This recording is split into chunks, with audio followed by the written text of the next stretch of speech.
cloud. And let me attempt to share my screen.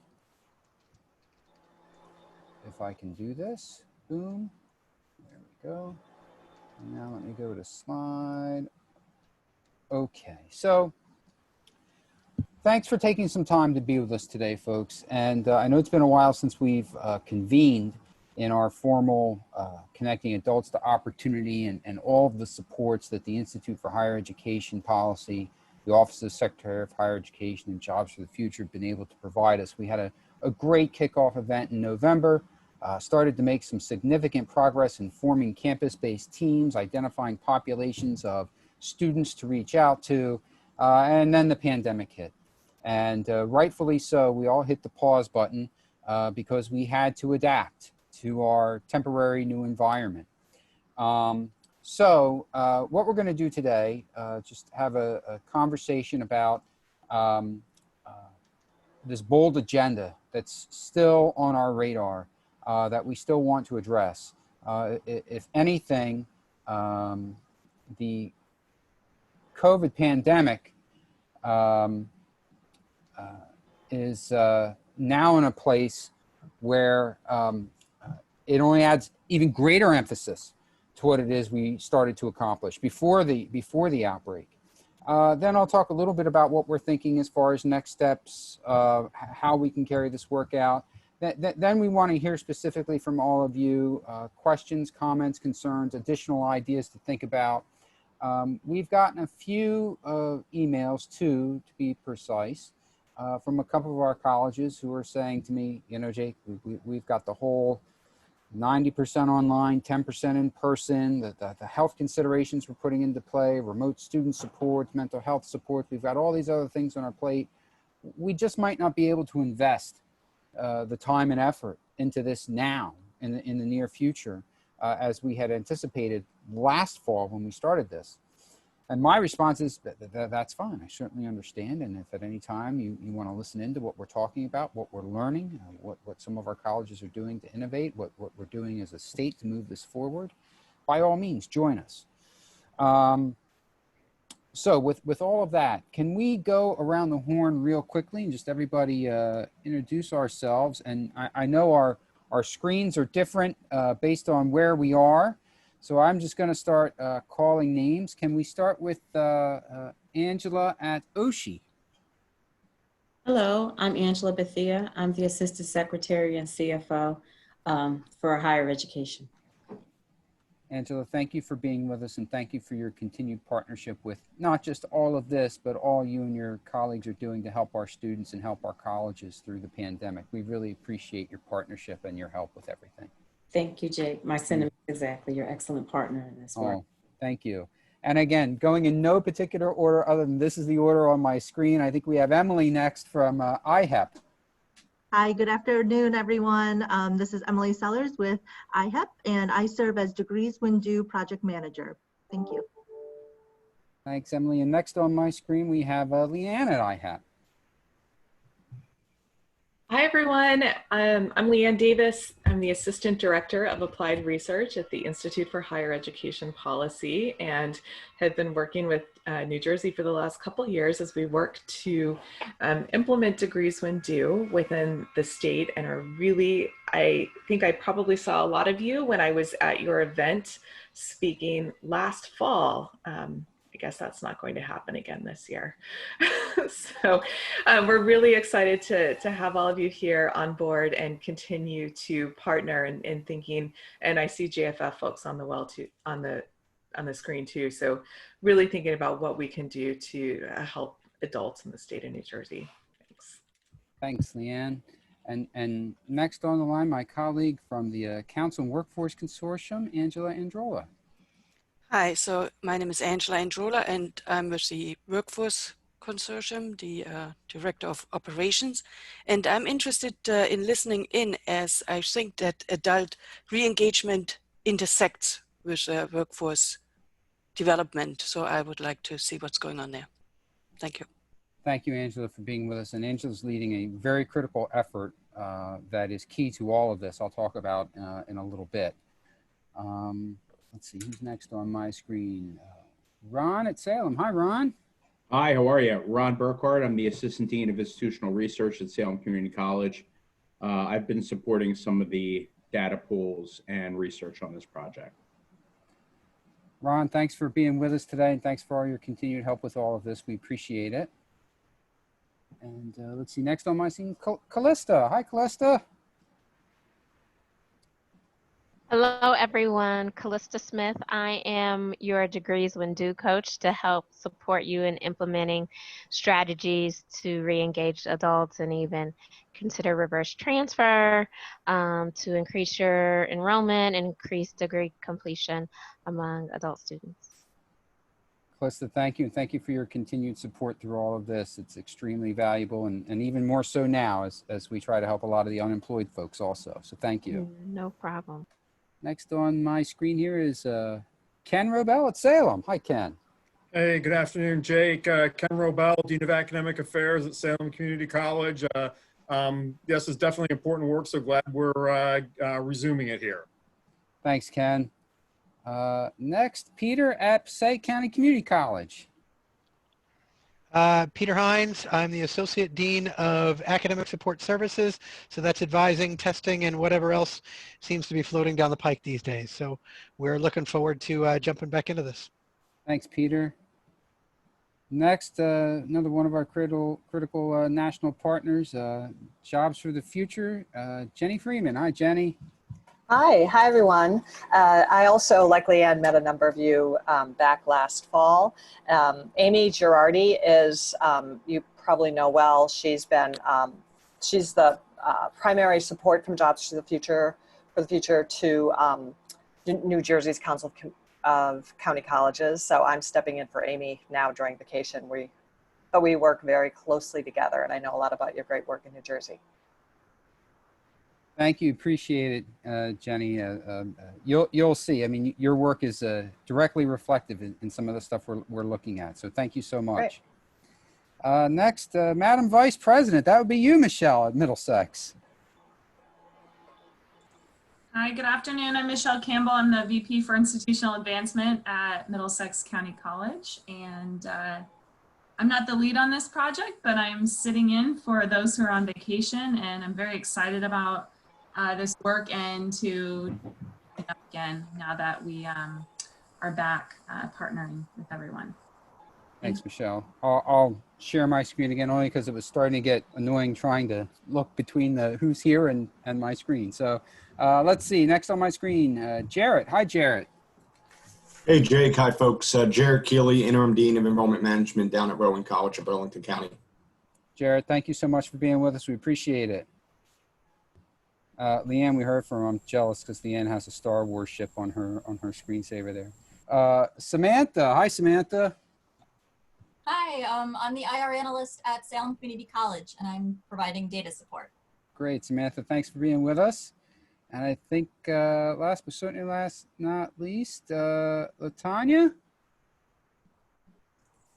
Good afternoon, Latanya Ashford-Lagan, Director, Center for Retention and Completion, Mercer County Community College. One of the co-leads on this project.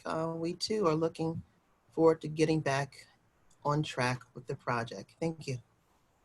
Dr. Lagan, thank you so much for being with us. We appreciate it. Let me go back to screen share here. Share. Can everybody see my screen okay or no? And yes. Does We see it. And does it advance is the most important question. Yes, it is. Okay, great. So talked a little bit about the agenda here. We did the welcomes and introductions. Let's talk a little bit about a bold agenda and the need for it. A little bit of a refresher.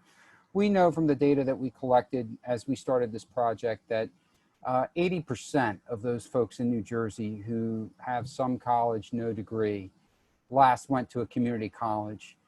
We also know that there are a total of 3 million people in New Jersey who either have not a high school degree, only a high school degree, some college, no degree, 3 million people. And you look at the unemployment rates based on education earned, particularly now in the COVID-19 pandemic, and those folks who don't have a high school education or only have a high school education, their unemployment rates, percentages are far higher compared to folks who have an associate degree, a bachelor's degree, master's degree, or an advanced professional degree, another advanced professional degree. So it only goes to show the critical need for our work at community colleges and engaging students of all ages. I think it also plays a critical role in helping to heal our country, helping to advance those social justice issues that folks are protesting, putting their lives on the line for every day in major cities throughout the country. We really play a critical role in helping to provide, not just provide opportunity, but help to shape the conversation and shape the direction our state and the country are going to go in really being a country that values everyone, that recognizes that Black lives do matter, that recognizes that there is such a thing as institutional racism, and how can we help combat all of this, and how can we help really make strides for equity. And so you take all of that together, and we look at this framework that we put together before, where we're targeting recruitment and engagement strategies, our pathways and skills collaboratives, which I'll talk a little bit more about in a few moments, the academic supports we've identified collectively, the student supports. What makes it unique here in New Jersey is that we do have a powerful partner in the governor and the administration with the Community College Opportunity Grant, which is untouched in this temporary fifth quarter. In other words, there is money for students to get the financial assistance they need to come to community college and get some credits or get a credential, get on the path to get a degree or a certificate so that they can be better employed. And of course, we had this conversation on November 15th about, it's not just adult learners, but there are so many idiosyncrasies to think about. Folks receiving public assistance, career changers, adults with disabilities, veterans, immigrants, refugees, pre-entry, re-entry, so on and so forth. So we've been doing some, over the time that we've hit the pause button here, we've been doing some work internally at the council and the Success Center, just looking at what are some of the things we can do to start getting the ball rolling from a policy perspective. What are some of the game changers that are going to be added value to the Degrees When Due initiative, to re-engaging adults in general, but most importantly to the community colleges. And so we've identified some policy solutions that, this could be something that is done locally through the board level, community college board level, or this could be something that may call for legislation. Some of these things have already been enacted in legislation. It's just a matter of how can we, through our work, support these and ramp some of these things up so that we're really creating pathways for folks. And speaking of pathways, the number one thing here as far as a policy solution is what Angela and the Workforce Consortium have launched, and that is the Pathways and Skills Collaboratives in key industries. Healthcare, advanced manufacturing, transportation and logistics, and technology. And basically, Angela, I'll ask you to comment in a moment. I'll do a very high-level synopsis, but basically, what our community college presidents and the Workforce Consortium and the council leadership and Aaron Fichtner have been able to do is recognize that we have to rethink what higher education looks like here in New Jersey. I like to say that this is the shiny thing on that holiday, the shiny bright package. Once we have this, or as we have this, this is really going to be the focal point that we build everything else around. But basically, it's a matter of finding ways to incorporate our industry recognized credentials that are in demand by employers. This is all led through Employer Leadership Roundtable, informing the community colleges as to what the curriculum needs to look like. What are the credentials that students need to have? How do we best connect these credentials to jobs in the workforce in these key industries?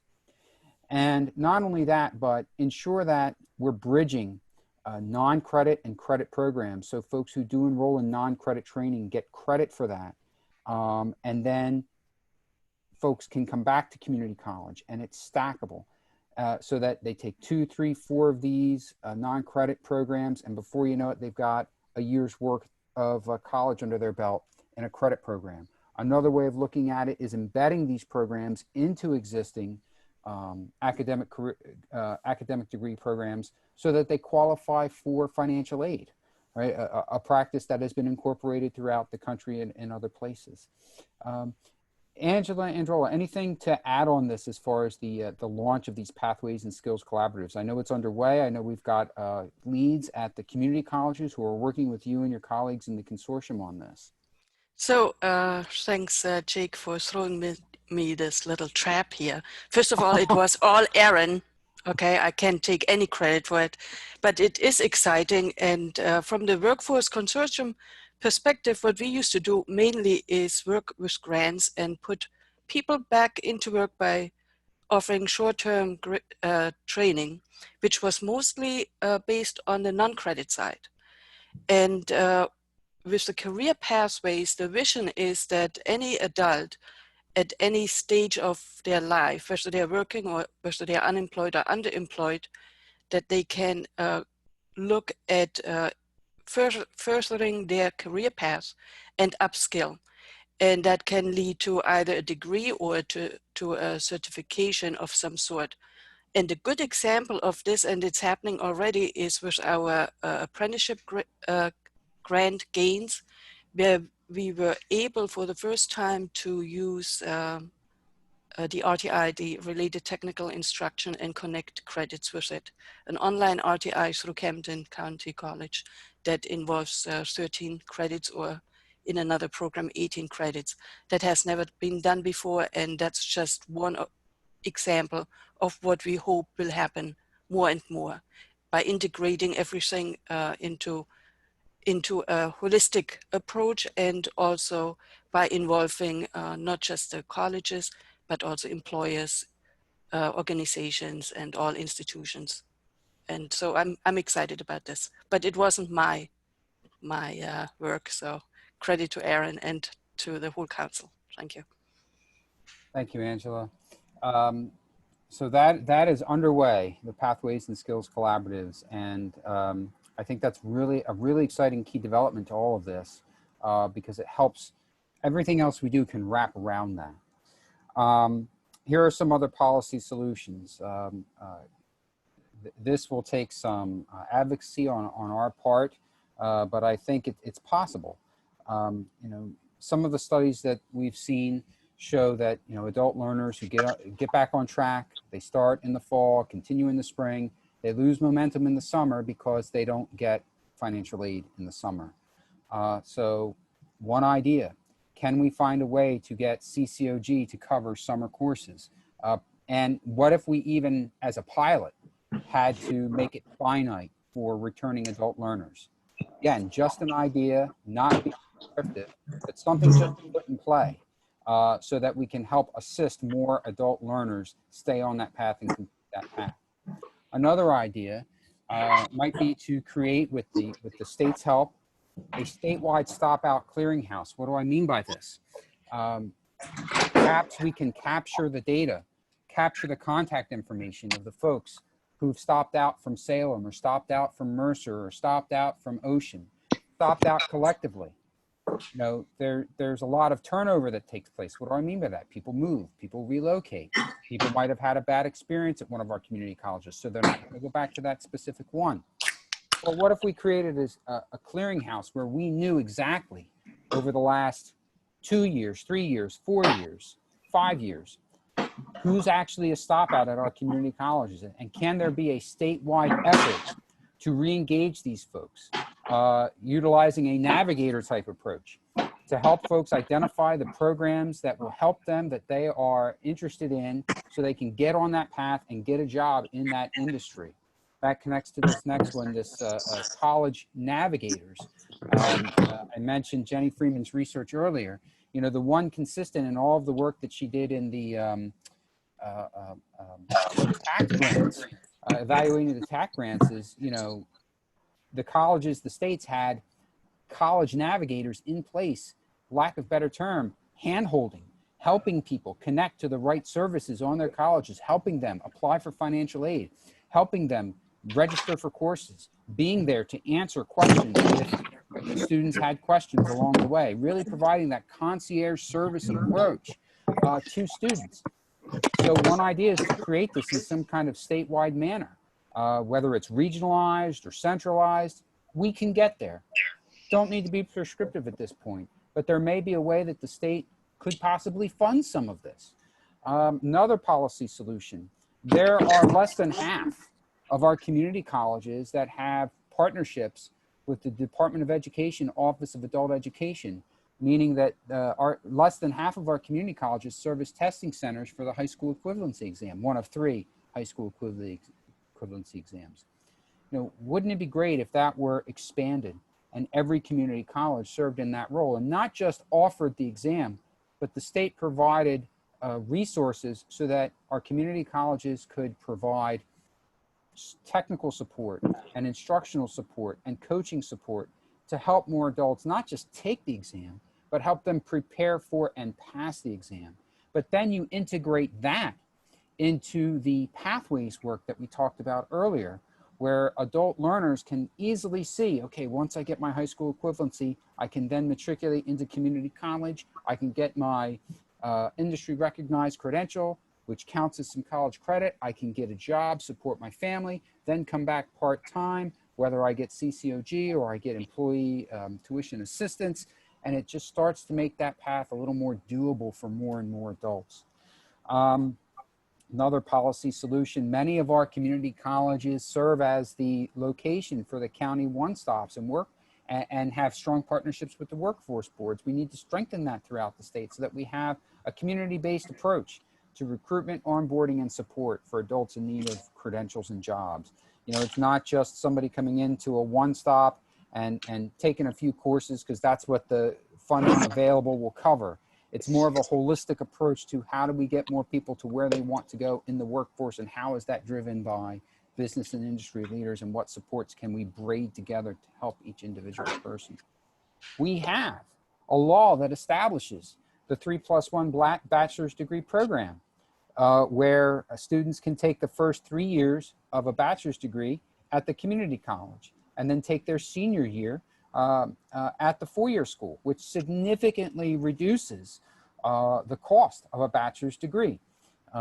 We're currently working on some statewide partnerships, which we'll be announcing shortly. I can't get into too many specifics, but there are 2 institutions specifically who want to do specific targeted programs, 3+1, universal throughout the state with all the community colleges, which is very exciting. If we can build this and build more degree programs that are aligned with key disciplines that are in those key industry growth areas, then I think we're going to have another tool in our toolbox. One of the challenges we've had in New Jersey is that we have some, it's different from discipline to discipline, prior learning assessments. It's different from school to school prior learning assessment. This is something that our pathways and skills collaboratives could help us with, being informed by industry, business and industry leaders, to helping us identify what types of prior learning experiences could be used in assessment so that could be applied towards credit. So it increases time, or excuse me, it accelerates time to degree completion. So I want to talk about a few promising strategies that some of our colleges have put into play throughout the state that we've already seen. That really helps when you think about onboarding adults and re-engaging adults who have stopped out for whatever reason. So one of the trends that we've seen that I know Atlantic Cape does, Salem does a lot of this. A lot of our colleges do this in our College Readiness Now program, which is also supported by the state of New Jersey and the Office of the Secretary of Higher Education. Although that's a different target audience. That's primarily targeted to 10th, 11th, and 12th graders who are in high school, who aren't college ready, get them the developmental ed supports that they need early while they're still enrolled in high school, so they don't need to take developmental education when they come to college. Well, let's take that concept and apply it to the adult learner, the re-engaged adult learner, or even the new adult learner that we're onboarding. You you know, there may be adult learners who are in need or who will be in need of developmental education supports. So what if instead of putting adults through the rigmarole, adult learners through the rigmarole of taking developmental ed course sequences, let's do for them what we've done for our high school students. Let's give them pre-college boot camps that are short-term in targeted discipline, math or English, or both if they need both. Or, it doesn't have to be an and or, it can be an either both, or it could be an and both, I should say. Provide folks with the accelerated learning program model, where they enroll in college level gateway courses, but get that tutoring support parallel alongside. And the only folks who know that students are getting additional supports are the instructor and that student. The classroom is still the same. The classroom model is still the same for that gateway course. One thing we've seen some of our colleges doing is block semester scheduling. What do I mean by that? Instead of spreading a course out over 16 weeks, you do one course over 8 weeks, the next course over 8 weeks. So you still get 2 courses in a semester, but you just break them up so students can focus on that one specific subject. Accelerated program design. We've seen this with a lot of graduate programs, right? Where folks enroll in a master's or a doctorate degree. We've seen bachelor degree programs that are doing this as well. I know that Friends of Raritan Valley are doing an accelerated program designed for adult learners in specific disciplines. It's basically, you know, you literally go to college every week. You might have 2 or 3 weeks off during the year, but you go once, twice, 3 times a week, every week. And it's accelerated so that instead of spending 3, 4, 5 years going part-time to get an associate degree or credential, you can get it done in a year. You can get it done in 2 years on a part-time basis. This next one's going to take a little more creativity because it plays to the confines that we are in as public institutions, right? About the enrollment time frame, the need for data, not just that, but the collection of data, but it also has to do with financial aid and qualifying for financial aid and 10th day and all that. And that's this concept of on-demand scheduling. And what I mean by that, for lack of a better term, is, you know, I don't want to wait. If I'm out of work and I've got 2 kids to feed, I don't want to wait to get on my path to get a credential. I don't want to wait until the first day of class in September. I want to start tomorrow. And this is where all the competition is, right? We kid ourselves if we think we're competing for students at the private schools or students at the 4-year schools, or we're competing against each other. No, we're competing against the Googles of the world. We're competing against YouTube. You know, if you want to learn a skill nowadays, if you need to learn something, you can go on YouTube and learn it in 5 minutes. And I'm not being oversimplified when I say that. Now, whether or not what you learn on YouTube is recognized by the employer you're applying for a job for, that's a different debate for a different time. But the fact is that technology has certainly thrown a monkey wrench into things. And this might be something we've got to advocate for on the federal level more so than the state level, and that's fine. But the point is that can we be creative within the confines we're in? And I don't have an answer right now. I'm just sharing this with all of you as far as these are some of the things we've been thinking about. Can we be creative to provide that on-demand scheduling and that on-demand onboarding and enrollment for students as they need it, as opposed to forcing them to wait to the beginning of September, forcing them to wait to the middle of January if we're talking about the spring semester. All of us across the board clearly communicating the costs and time of program up front. That's part of the program mapping work that all the colleges have done as part of the guided pathways movement that my predecessors at the Success Center did with all of you and your colleagues. Another part of the program mapping, reducing choice, right? The Rob Johnstone pasta sauce analogy. You go to the grocery store to buy pasta sauce, there are 1,000 different pasta sauces. You go to community college to enroll, there are 1,000 different courses. Which one do you take? Well, you create predetermined program sequence where you know these are the courses you're going to take this semester, these are the courses you take next semester, and you eliminate all that navigation that students have to take. One that we've seen some states make significant inroads in pairing financial aid application with basic needs application. We started to do some of this work. We formed a Basic Needs Coalition with the Department of Human Services, several of the food pantry providers. We're having some preliminary talks with some state housing agencies as well to really look at what are those basic needs that students have that become academic barriers. And you know, the state does have an online portal called NJ Helps that folks can go on, answer questions, and it pre-screens folks to determine what types of benefits they may be available to them.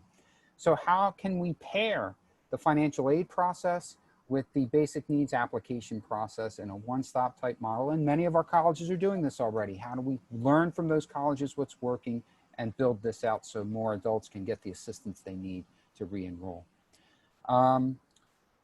We see in some parts of the country that employers have stopped providing tuition reimbursement. Instead, they're providing upfront tuition assistance.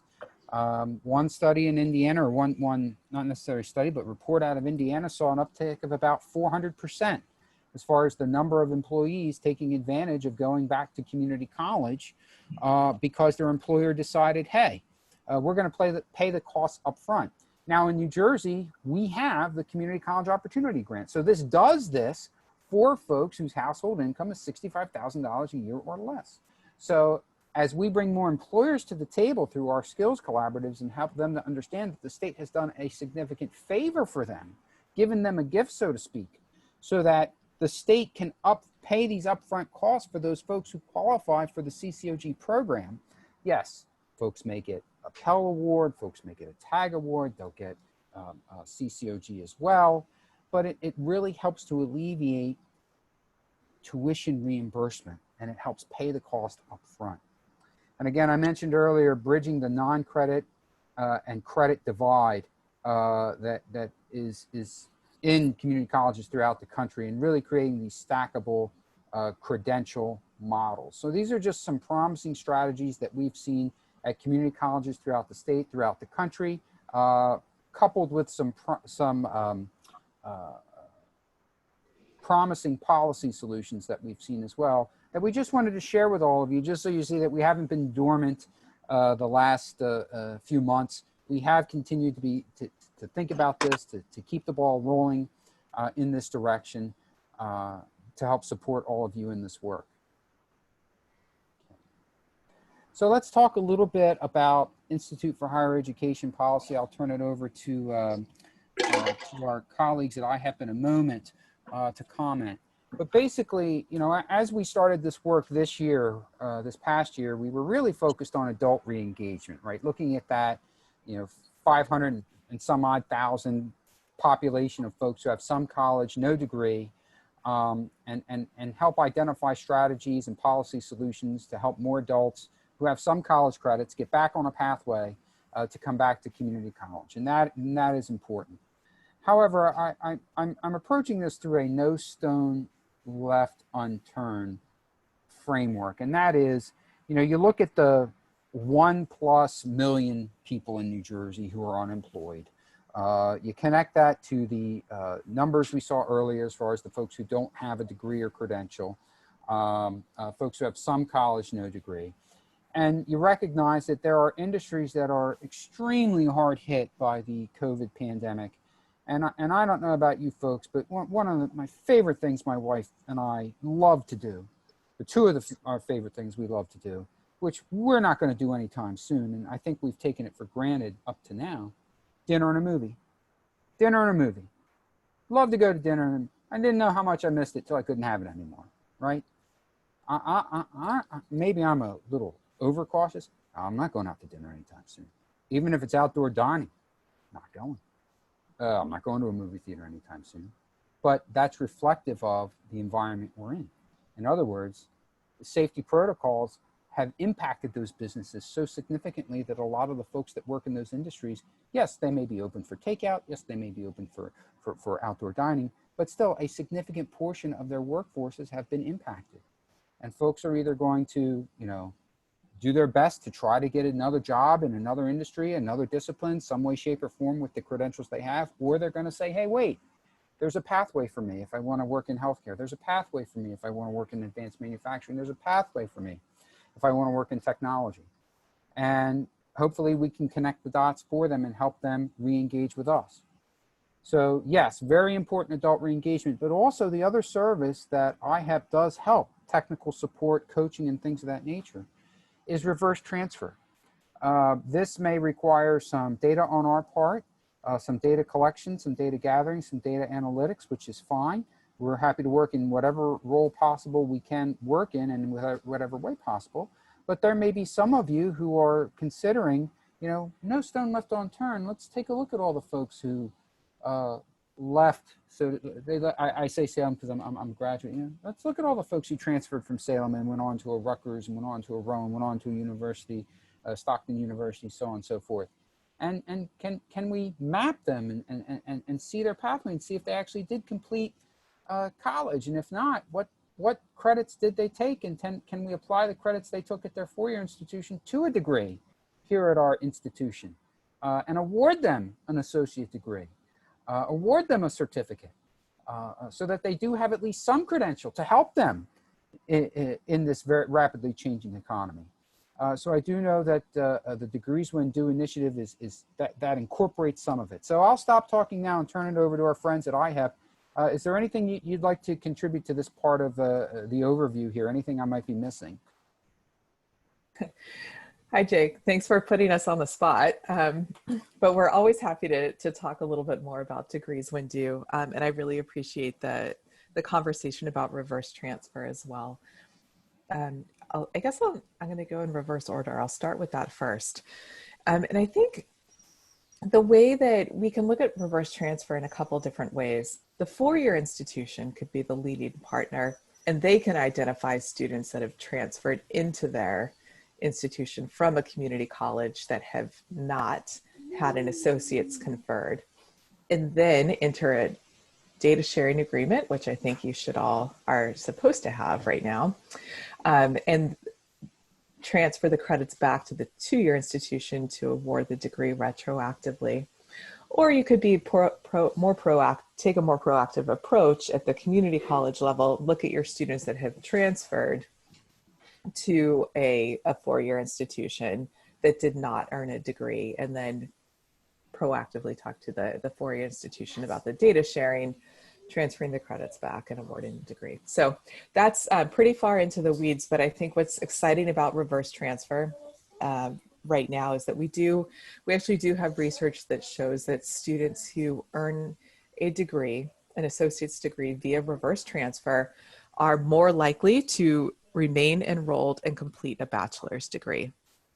And this particularly makes a difference for students of color and for older students. So it may seem like a no-brainer to us, but in some cases, instead of thinking about an associate's degree as an insurance policy, which is the way that this has been talked about before, I think about it as kind of a motivational boost and encouragement for students who want to stay enrolled and be more likely to complete that bachelor's degree, which may be the degree that is what they need in the workforce right now. I think I'm going to turn it over to my colleagues in a moment, and I think Callista will probably have a lot more to say about that. But I think what we're excited to, I'll share two things about Degrees When Due. First is kind of a little bit about what our plan is moving forward, and two, some exciting things that we're learning from our community colleges that were involved in the first cohort. So our plan moving forward, because we know that there was this massive, we paused everything, everyone paused life pretty much to deal with COVID and what that was going to look like. Sorry, I might have some sound effects in my background if you're hearing those, which exemplifies what life is like in COVID times. We recognize, and what we heard from our Degrees When Due institutions was that not only are you concerned about you're concerned about enrollment, and not only are you thinking about the students who stopped out a while ago, the near completers that may be easier to re-engage during this time, those students who in previous economic downturns have been more likely to return to, it's been easier to get them to come back and complete a degree to upskill or reskill, right? But you're also concerned about students that have stopped out since in the last semester, which may not have been captured in your original data pool for Degrees When Due. So we've kind of expanded the way we think about this and are trying to be really flexible with all of our institutions to say, you know what, go back and look at any student that has not enrolled, that was enrolled in spring 2020 and has not come back. And then we can provide guidance for how to also address that population of students at the same time that you might be contacting the near completers that you've already identified. So more on that to come. The bottom line is we're excited about Degrees When Due and the ability to really help you, not only help your students, but to also help you with enrollment and to provide a really solid list of former students for you to contact to re-enroll. A second thing, and these are exciting things too, which are maybe a little bit bigger picture, but I'm going to take the opportunity to share them. We've learned from a couple of our institutions in cohort 1, and we've started to see evidence of capacity change and policy and practice changes. We had 2 different institutions that identified academic barriers to completion. So one was there was a computer literacy requirement. Another one had a health and wellness requirement. Like the health and wellness requirement was not a part of their core curriculum, but it was still a part of their graduation requirements. And so it was a large, I want to say a third of their students had been impacted by this requirement, and it was the only thing keeping these students from earning a degree. So there had been anecdotal evidence of this for years, but it wasn't until they participated in Degrees When Due, they actually had the data to show which students were being affected by this, and were able to bring that to the faculty senate, who's now discussing how to remove that requirement. For the computer literacy course, it was the same. They didn't even know about this until they looked at their data. And then they took it to the faculty senate and they had a lot of conversations about what does computer literacy mean? What's happening in this course? How can we do good for our students, but maybe can we remove this barrier? And the faculty senate voted to remove that requirement. And so a large number of their students were also able to have the associate degrees conferred that they had pretty much already earned. And so again, those are out there. I know it takes a while to get there, but it's really exciting for us to hear about these significant changes that are being made at the institutional level that are going to help more students earn degrees. Emily and Callista, happy to turn it over to you if you want to jump in, or if there's anything that you'd like to talk about. I know most of you have heard from Emily. She's our excellent project manager and really helps us keep all the trains running on time with Degrees When Due. And Callista, I know you know as your state coach who's been involved with this project from the very beginning. Emily, would you like to go first?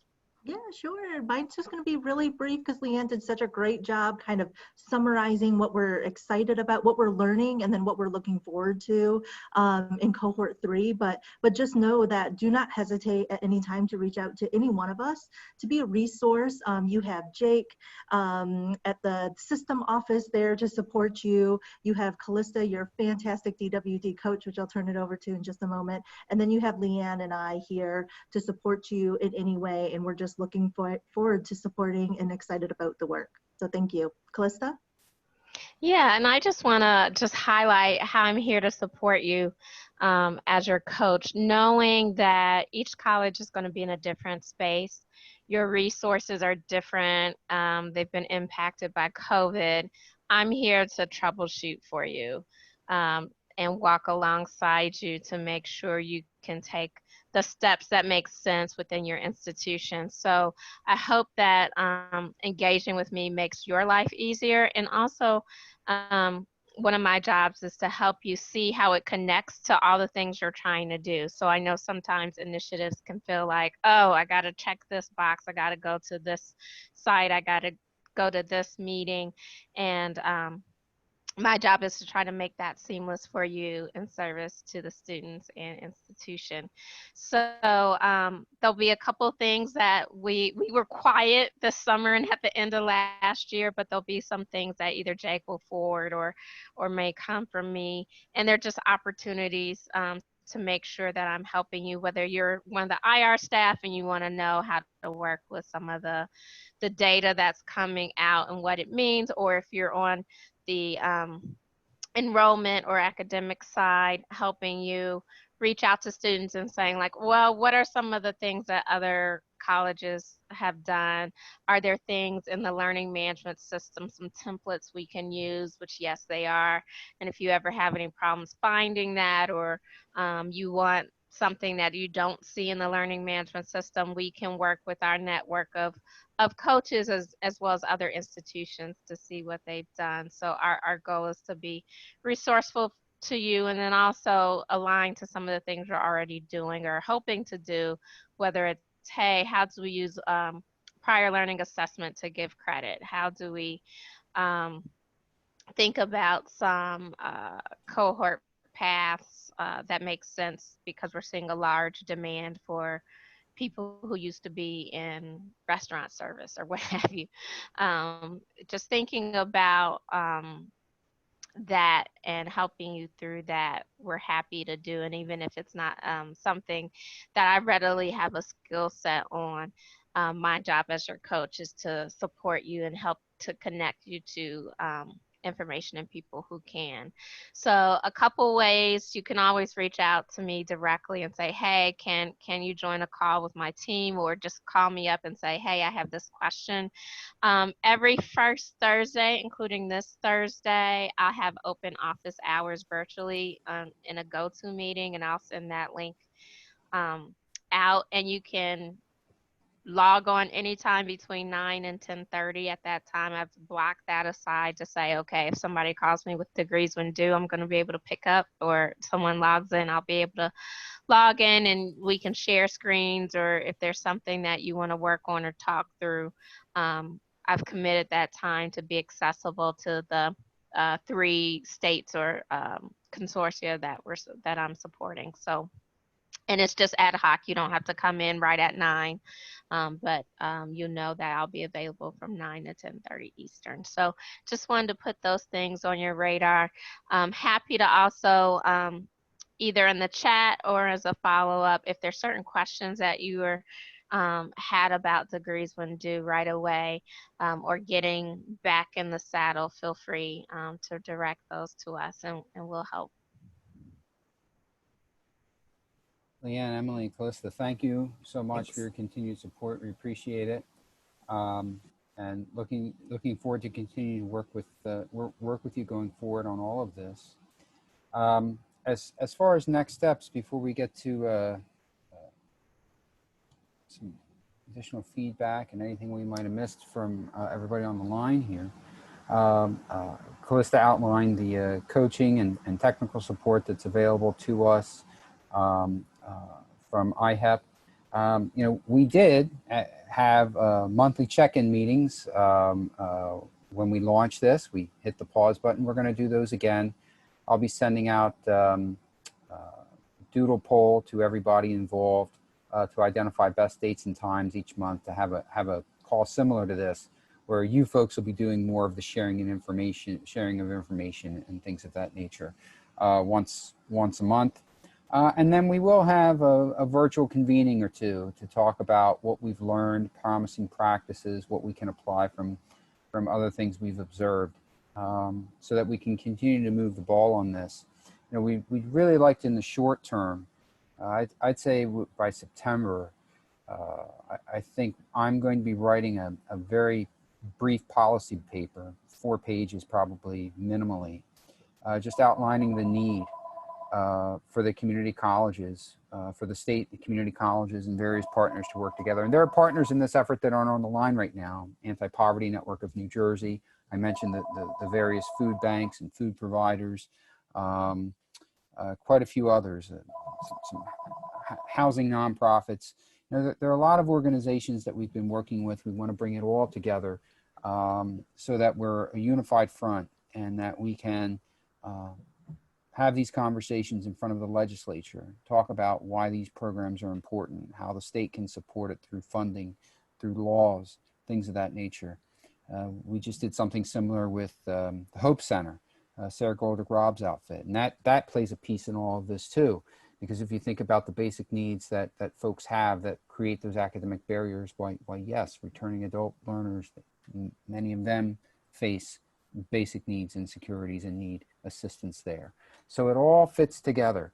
And what we want to do is present on a united front a policy piece that describes, you know, the critical need to support adults in New Jersey, the 3 million who need a credential, the key growth industries that need workers, the need to help our state recover from COVID-19, and the promising role community colleges and the partners can play, so that it's a win-win-win across the board. A win for the state's economy, a win for the community colleges, a win for the partners involved, but most importantly, a win for the people of New Jersey, so that they have a pathway and an opportunity to a better life.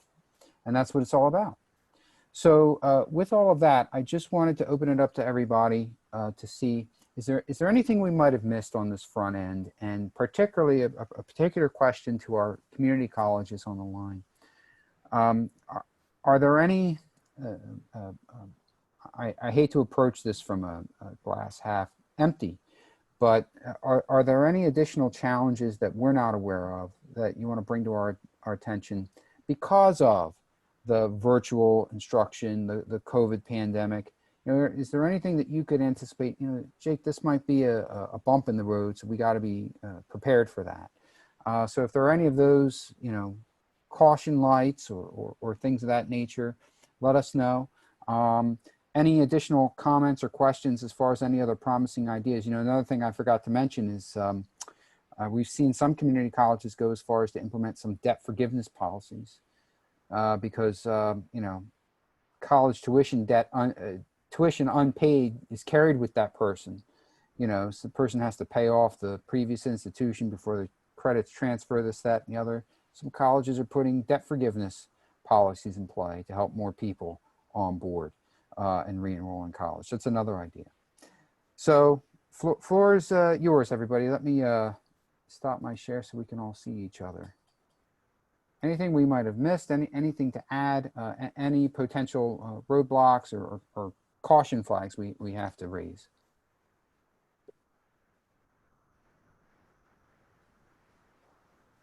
So it's full speed ahead. Jake, Jenny. while people are thinking about that question, I just wanted to flag with a question that I put in the chat. A lot of the policy solutions and the priority strategies that you outlined are definitely things that the Department of Labor is looking to fund through their Strengthening Community Colleges grants. Yeah. That allows up to $5 million per consortium. So you're nodding your head. I guess you're looking at that. Is that? Yeah, we're going to do. There are two grants, and I'm, you know, I butcher names, but I know there's one grant that only our state Employee and Training Commission, SETC, is right. the lead. That's the one due in August. Right. It's come out of DOE. Right, and we're playing a critical role. The community colleges are a part of that. Great. And so we're a part of that application, but we're also, we just talked about this last week internally. Our presidents are all on board 100%. We're going to present a unified front and go in as a consortium of community colleges and apply for the Strengthening Community Colleges grant. Okay. All in this same space, all in the same space, the pathway space, remote student supports, onboarding, everything. Right, right. Great, wonderful. And if we can help you in that, you know, just ping me or Amy offline about that. That's great, Jenny. Thank you. You see how this all comes together, braiding opportunities, bringing it all together. This is great. Jenny, thank you. You're welcome. Anybody else? Well, look, folks, if you have any questions, feel free to reach out. We're here to help support you in any way possible. I just want to give a big thanks to all of you for being on the line, your continued help, and especially our friends at the Office of the Secretary of Higher Education. Angela, we can't do this without you. We really appreciate your partnership and your ability to help us with the data and help us set the policy agenda and carry out that policy agenda. Leanne, Emily, Callista, technical assistance, expertise, everything you've lent to help lead this effort and really drive this. We really appreciate it. Jenny, continued input and experience and lessons learned from your perspectives. We really appreciate that and the work that you've done to help inform this effort. It's a heavy lift across the board, but it's a little easier because we have all these partners that are supporting us to lend their knowledge to this, so we learn from everyone else and maybe incorporate some of the things that have been successful. So, with that, everybody, we're going to call it a Zoom meeting. I thank you all once again. Have a great rest of the day, great week. Be careful if you're in New Jersey. We got this tropical storm coming. In other parts of the country, you got this tropical storm coming. Everybody buckle down. Not in Seattle. Just be safe. Well, yeah. Good deal. One positive there. Good deal. Thanks, everyone. All right, everybody. Bye. Thank you so much. Take care. Okay. Appreciate it. Bye-bye. Okay, bye-bye. Goodbye.